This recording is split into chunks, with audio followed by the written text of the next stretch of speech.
Breaking news రాష్ట్ర నీటి హక్కుల కోసం కాంగ్రెస్ ప్రభుత్వానికి తోడుగా బీఆర్ఎస్ నిలుస్తోందని తెలిపారు మాజీ నీటిపారుదల శాఖ మంత్రి హరీష్ రావు.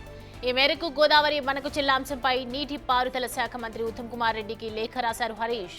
ఏపీ ప్రభుత్వం ప్రతిపాదించిన 200 టీఎంసీల గోదావరి నీటిని బనకచెర్ల వరకు తరలించేందుకు 3 దశల్లో ప్రాజెక్టు డిజైన్ కేంద్రానికి పీఎఫ్ఆర్ సమర్పించడం తెలంగాణ నీటి హక్కులను కాలరాయటమేనని తెలిపారు.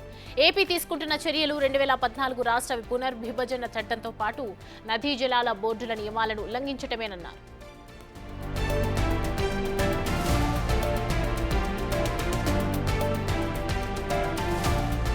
వెంటనే అపెక్స్ కౌన్సిల్ సమావేశం ఏర్పాటు చేయాలని కేంద్రాన్ని కోరాలని విజ్ఞప్తి చేశారు. ఇటు బనకచెర్లకు కేంద్రం అనుమతిస్తే రాష్ట్ర ప్రయోజనాలు దెబ్బతింటాయి. రాష్ట్ర ప్రాజెక్టులకు కేటాయించిన 969 టీఎంసీలపై హక్కులు ఇంకా సాధించుకోలేదు. ఏపీ చేపట్టే ఏ కొత్త ప్రాజెక్టుకైనా అనుమతిస్తే అది తెలంగాణ నీటి హక్కులకు తూట్లు పొడిచినట్లే అవుతుందన్నారు హరీష్ రావు. బనకచెర్లతో ఏపీ 200 టీఎంసీలను తరలించాలని చూస్తోందని, కృష్ణాలో 112.5 టీఎంసీలు తెలంగాణకు కేటాయించాలని కేంద్రాన్ని కోరాలన్నారు. ఈ మేరకు ప్రభుత్వం తగు చర్యలు తీసుకోవాలన్నారు. రాజకీయాలకు తావు లేకుండా కృషి చేస్తే ప్రభుత్వానికి భారస తోడుగా ఉంటుందని హరీష్ భరోసా కల్పించారు.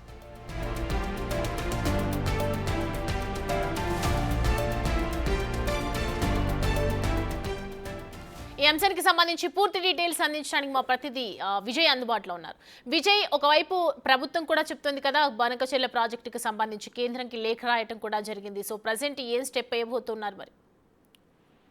సౌమ్య, అయితే గోదావరి బనకచెర్ల అంశం పైన నీటిపారుదల శాఖ మంత్రి ఉత్తమ్ కుమార్ రెడ్డికి మాజీ మంత్రి హరీష్ రావు అయితే ఒక లేఖను కూడా రాశారు. గోదావరి నది పైన ఈ బనకచెర్ల లింక్ ప్రాజెక్ట్, అంటే గోదావరి ప్లస్ ఈ బనకచెర్ల లింక్ ప్రాజెక్ట్ వల్ల గోదావరి జలాల్లో తెలంగాణ హక్కులకు తీవ్ర నష్టం కలుగుతుందని చెప్పి కూడా హరీష్ రావు అయితే ఈ లేఖలో పేర్కొన్నారు. ఆంధ్రప్రదేశ్ ప్రభుత్వం ప్రతిపాదించినటువంటి 200 టీఎంసీల గోదావరి నీటిని బనకచెర్ల వరకు తరలించేందుకు 3 దశల్లో కూడా ఈ ప్రాజెక్టు డిజైన్ చేసినట్టుగా కూడా ఇప్పటికే కేంద్రానికి ప్రీ ఫిజిబిలిటీ రిపోర్టును కూడా సమర్పించడం అయితే తెలంగాణ నీటి హక్కులను కాలరాయడమే అని చెప్పి కూడా ఆ లేఖలో హరీష్ రావు కూడా పేర్కొన్నారు. ఇక ఈ ప్రాజెక్టును కేంద్రం ఆమోదించే లోపే తెలంగాణ ప్రాజెక్టులకు అనుమతి రావాల్సి ఉండగా ఏపీ యూనిలేటరల్ గా ఇది ముందుకెళ్లడం అనేది కొంత అన్యాయం చేయడమే జరుగుతుంది తెలంగాణకంటూ కూడా లేఖలో పేర్కొన్నట్టుగా కూడా తెలుస్తా ఉంది. ఇక మంత్రి నీటిపారుదల శాఖ మంత్రి ఉత్తమ్ కుమార్ రెడ్డి గారు కూడా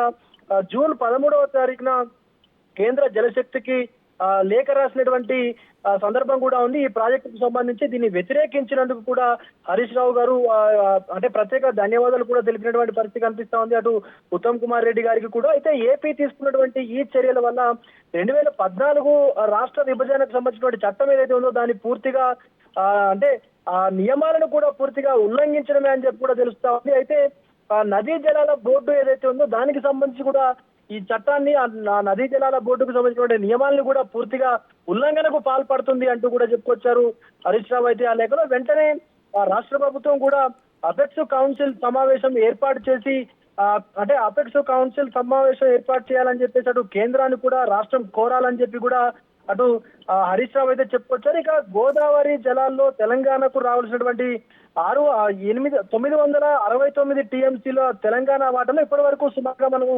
600 టీఎంసీల వరకే వాడుకున్నాము. మిగతా అంతా కూడా మనకు రావాల్సి ఉంది, కానీ ఆ నీళ్లను కూడా ఆంధ్రప్రదేశ్ ప్రభుత్వం తరలించుకుపోవాలని చెప్పి చూస్తా ఉంది అంటూ కూడా చెప్పుకొచ్చారు. ఇక గోదావరి నది పైన రాష్ట్ర ప్రభుత్వం నిర్మించినటువంటి అప్పటి బీఆర్ఎస్ ప్రభుత్వ హయాంలో నిర్మించినటువంటి మేడిగడ్డ, అలాగే సీతమ్మ సాగర్, సమ్మక్క సాగర్ వంటి బ్యారేజీలు సుమారుగా 19 లక్షల ఎకరాల స్థిరీకరణతో పాటు అదనంగా ఇంకొక 1,00,000 ఎకరాలకు కూడా నీళ్లు అందించినట్టు కూడా చెప్పుకొచ్చారు. ఇక చెరువులు, చెక్ డ్యాములు, మిషన్ కాకతీయ కాలువల ద్వారా కూడా గోదావరి నీటిని వ్యవస్థీకృతంగా వినియోగంలోకి తేవడం కూడా గతంలో జరిగిందంటూ కూడా చెప్పుకొచ్చారు. అయితే తెలంగాణ ప్రాజెక్టుల డిపిఆర్ ను కేంద్రం వద్ద పెండింగ్ లో ఉన్నాయని చెప్పి కూడా ఆ లేఖలు అయితే మరొకసారి పేర్కొన్నారు. కాళేశ్వరం ఎత్తిపోతల అదనపు నివేదిక, అలాగే సమ్మక్క సాగర్, ఇక భారత అంటే బిఆర్ అంబేద్కర్ ప్రాజెక్టును కూడా ఇవి అక్కడ కేంద్రం వద్ద పెండింగ్ లో ఉన్నట్టుగా కూడా తెలిపారు. ఇక గోదావరి ట్రిబ్యునల్ అలాగే అనెక్సర్ సి ప్రకారము పోలవరం ద్వారా 80 టీఎంసీలు కృష్ణా డెల్టాకు తరలించినట్లయితే ఈ తరలింపుతో తెలంగాణ కృష్ణా జలాల్లో అదనంగా సుమారుగా 157.5 టీఎంసీల హక్కుగా మనకు లభించాల్సినటువంటి వాటా ఉంటుంది. సో ఈ నికర జలాల కేటాయింపులే పాత ప్రాజెక్టులో కూడా వాడుకునేటువంటి వెసులుబాటు తెలంగాణకు కలుగుతుందని కూడా చెప్పుకొచ్చారు. ఇక ఎస్ఎల్బిసి, కల్వకుర్తి, నెట్టెంపాడు, పాలమూరు, రంగారెడ్డి, డిండి ప్రాజెక్టులో కూడా ఈ నీటిని వినియోగించుకోవచ్చు అంటూ కూడా లేఖలో అయితే పేర్కొన్నారు. ఇక ఏపీ వానాకాలపు వరద జలాలే తరలిస్తామన్నప్పటికీ కూడా గోదావరి ట్రిబ్యునల్ అవార్డులో ఆల్ వాటర్స్ అనేటువంటి పదమే ఉన్నదని చెప్పి కూడా నిపుణుల అభిప్రాయం అయితే అందులో పేర్కొన్నట్టుగా కూడా తెలుస్తా ఉంది. ఇక అదనపు జలాలు అనేటువంటి అంశం ఆ గోదావరి అవార్డులో లేదు అంటూ కూడా అయితే విజయ్ చెప్పుకొచ్చు.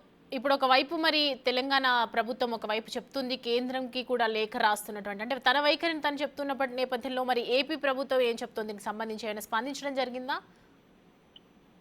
సౌమ్య, అయితే ఏపీ ప్రభుత్వము ప్రశ్నించినప్పటికీ, ఇటు బీఆర్ఎస్ ప్రశ్నించినప్పటికీ, అటు మన కాంగ్రెస్ ఇప్పుడున్నటువంటి ప్రభుత్వం కూడా కేంద్రానికి లేఖలు రాస్తూ ఏపీని సంప్రదించినప్పటికీ కూడా కేవలం వరద జలాలు ఏదైతే మిగులు జలాలు ఉన్నాయో వాటిని మాత్రమే మేము తరలిస్తూ ఉన్నాము అంటూ కూడా చెప్పుకొచ్చినటువంటి పరిస్థితి కనిపిస్తా ఉంది. కానీ తెలంగాణకు ఈ జలాన్ని అంటే గోదావరి జలాల్లో తీవ్ర నష్టం జరుగుతుంది. ఒకవేళ కనుక Banakacherla link project, Godavari Banakacherla link project అనేది పూర్తి అయితే ఖచ్చితంగా తెలంగాణకు తీవ్ర అన్యాయం జరుగుతుంది అంటూ కూడా బీఆర్ఎస్ అయితే చెప్పుకొస్తున్నటువంటి పరిస్థితి కనిపిస్తా ఉంది.